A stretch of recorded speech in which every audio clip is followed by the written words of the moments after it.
கம்ம கம்முன்னு மணக்கிற key rice தான் இன்றைக்கி நம்மளோட ரெசிபி. அரிசியை நல்லா கழுவி ஒரு அரை மணி நேரம் ஊற வச்சுக்கலாம்.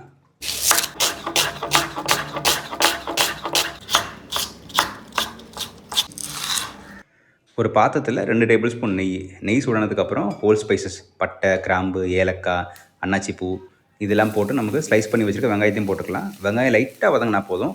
2 பச்சை மிளகா 2 பொளந்து போட்டிருக்கிறேன்.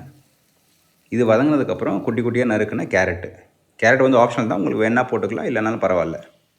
இந்த டைமில் இஞ்சி பூண்டு விழுது போட்டு அந்த ஸ்மெல்லு வெளியே வர வரைக்கும் வதக்கணும். இப்போ வந்து நான் அரிசியை வந்து ஒரு ஸ்ட்ரெயினரில் போட்டு நல்லா வடிகட்டிட்டேன். அது போட்டதுக்கப்புறம் ஒரு நிமிஷம் ஸ்லோ ஃபயரில் ரோஸ்ட் பண்ணி எடுத்துக்கலாம் அரிசியை. இங்கே வந்து நான் 1 கப் அரிசிக்கு 2 கப் தண்ணி எடுத்திருக்கேன். தேவையான அளவு உப்பு போட்டுட்டு நம்ம வந்து கொதிக்க விடலாம். இது கொதிக்கும் போது அரிசியும் தண்ணியும் வந்து ஒரே லெவலில் வந்துடும். அந்த டைம் வரும்போது நம்ம தம் பண்ண போகிறோம். தம் பண்ணும்போது பழைய தோசைக்கல்லை கீழே வச்சுட்டு அதுக்கு மேலே வெயிட்டுக்காக கொஞ்சம் சுடு தண்ணி வச்சுருக்கிறேன். நான் ஒரு 12லேருந்து 15 நிமிஷம் நம்ம தம் பண்ண போகிறோம். தம் பண்ணதுக்கப்புறம் ஓப்பன் பண்ணிவிட்டு நம்ம லேடலோட பின்பாகத்தை வச்சு நம்ம பார்த்திங்கன்னா நமக்கு அதில் வந்து ஈரப்பதம் இருக்கான்னு தெரியும். ஈரப்பதம் இல்லைன்னா பர்ஃபெக்டாக தம் ஆயிடுச்சு. அதுக்கப்புறம் நம்ம கார்னிஷை போட்டுக்கலாம்.